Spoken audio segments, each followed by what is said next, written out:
Hi అండి. అందరికీ నమస్కారం. Welcome to my channel. ఈ వీడియోలో ఏపీ ప్రభుత్వ ఉద్యోగులకు మరియు పెన్షనర్లకు 12వ పీఆర్సీలో బేసిక్ పే కనిష్ట మరియు గరిష్ట పెరుగుదల గురించి చిటికలో తెలుసుకుందాము.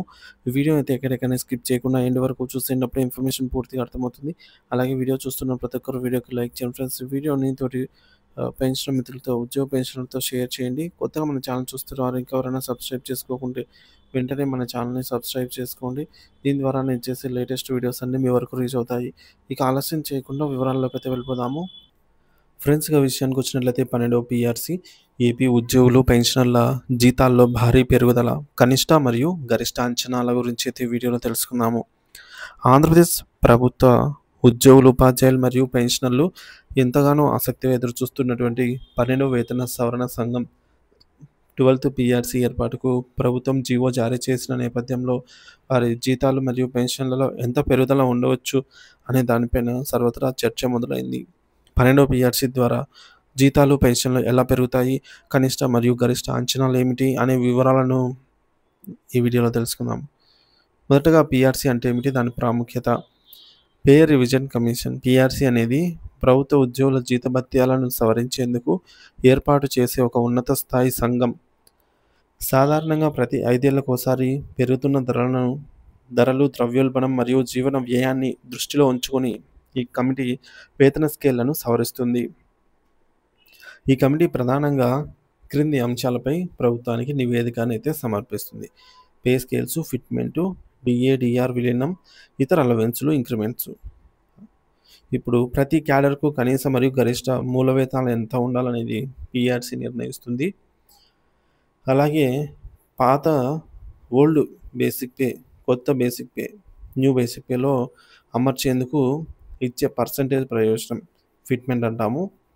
పీఆర్సీ ద్వారా అయితే ఫిట్మెంట్ కూడా ఇంప్లిమెంట్ అవుతుంది. ఇక డిఏ/డిఆర్ మెర్జర్, అప్పటి వరకు ఉన్న కరువు భత్యాన్ని మూల వేతనంలో కలపడం. ఇతర అలవెన్స్లు, ఇంటి అద్దె భత్యం, నగర పరిహార భత్యం, సీసీఏ వంటివి, వాటిని సవరించడం పీఆర్సీ ద్వారా అయితే జరుగుతుంది. వార్షిక ఇంక్రిమెంట్స్ ఎంత ఉండాలని కూడా పీఆర్సీ ద్వారానే మనకు ఇంప్లిమెంట్ చేస్తూ ఉంటాయి ప్రభుత్వాలు. సో జీతాల పెరుగుదలను ఎలా లెక్కిస్తారు? కీలకమైన ఫార్ములా ఇక్కడ చూద్దాము. కొత్త పీఆర్సీ ప్రకారం జీతం పెరుగుదల అనేది ప్రధానంగా 2 అంశాలపై ఆధారపడి ఉంటుంది. మొదటిది విలీనమయ్యే డిఏ మెర్జర్. పీఆర్సీ అమలు తేదీ నాటికి ఉద్యోగులు పొందుతున్న మొత్తం కరువు భత్యాన్ని డిఏ వారి మూల వేతనంలో బేసిక్ పేలో విలీనం చేస్తారు. రెండోది ఫిట్మెంట్. విలీనం తర్వాత వచ్చిన మొత్తంపై ప్రభుత్వం ప్రకటించే ఫిట్మెంట్ శాతాన్ని కలిపి కొత్త బేసిక్ పేని నిర్ణయిస్తారు. ఇందుకు ఫార్ములా చూసుకున్నట్లయితే new basic pay is equals to old basic pay plus DA DR plus fitment.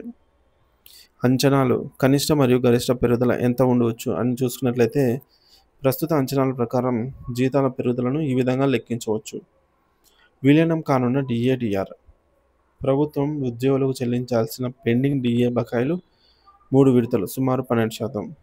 ప్రస్తుతం అమలవుతున్న డిఏ జూలై 2024 నాటికి రాబోయే డిఏ కలిపి సుమారు 22%. మొత్తం పీఆర్సీ అమలు నాటికి మూల వేతనంలో విలీనం కాగల డిఏ సుమారు 34%గా అంచనా. ఫిట్మెంట్ అంచనాలు. కనిష్ట అంచనా. గతంలో మాదిరిగా ప్రభుత్వం కనీస ఫిట్మెంట్ను 14%గా ప్రకటిస్తే మొత్తం పెరుగుదల 34% ప్లస్ ఫిట్మెంట్ 14% కలిపి 48% కనిష్ట పెరుగుదల ఉంటుంది బేసిక్లో. గరిష్ట అంచనా. గతంలో ఇచ్చిన అత్యధిక ఐఆర్ ఫిట్మెంట్ 43%ను పరిగణలోకి తీసుకుంటే మొత్తం పెరుగుదల 34% ప్లస్ 43% 77% అవుతుంది. కాబట్టి ఉద్యోగుల ప్రస్తుత మూల వేతనంపై కనీసం 48% నుంచి గరిష్టంగా 77% వరకు స్థూల పెరుగుదల ఉండే అవకాశం ఉంది. ఉదాహరణతో జీతాల పెరుగుదల అంచనా. ఈ అంచనాల ఆధారంగా వివిధ మూల వేతనాలు ఉన్నటువంటి ఉద్యోగులకు జీతంలో పెరుగుదల ఎంత ఉండవచ్చు అనేది ఈ క్రింది టేబుల్లో అయితే చూడవచ్చు. సో బేసిక్ పే అనేది 20,000 ఉన్న వారికి కనీసం 20,000తో పాటుగా 9,600 నుంచి 15,400 వరకు పెరుగుదల ఉంటుంది. బేసిక్ పే 25,000 ఉన్న వారికి 12,000 నుంచి 19,250 వరకు పెరుగుదల ఉంటుంది. బేసిక్ పే 30,000 ఉన్న వారికి 14,400 నుంచి 23,100 వరకు పెరుగుదల ఉంటుంది. బేసిక్ పే 50,000 ఉన్న వారికి రూ. 24,000 నుంచి 38,500 వరకు పెరుగుదల ఉంటుంది. బేసిక్ పే 75,000 ఉన్న వారికి 36,000 నుంచి 57,500 వరకు పెరుగుదల. బేసిక్ పే రూ. 1,00,000 ఉన్న వారికి 48,000 నుంచి 77,000 వరకు గరిష్టంగా పెరుగుదల ఉండే అవకాశం అయితే ఉంది పీఆర్సీ ఇంప్లిమెంటేషన్ ద్వారా. సో, ఈ విధంగా చూసుకున్నట్లయితే ఇది కేవలం మూల వేతనంపై వచ్చే స్థూల పెరుగుదల మాత్రమే. దీనికి హెచ్ఆర్ఏ, ఇతర అలవెన్స్‌లు కలిపి చేతికి అందే నెట్ సాలరీ ఇంకా ఎక్కువగానే ఉంటుంది. పెన్షనర్లపై ప్రభావం మరియు ప్రభుత్వ ఖజానాపై భారం.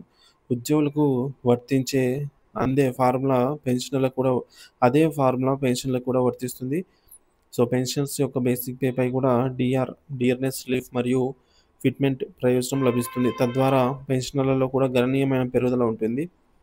అయితే ఈ భారీ వేతన సవరణ వల్ల రాష్ట్ర ఖజానాపై ఏటా వేల కోట్ల రూపాయల అదనపు భారం పడుతుందన్నది కూడా వాస్తవం.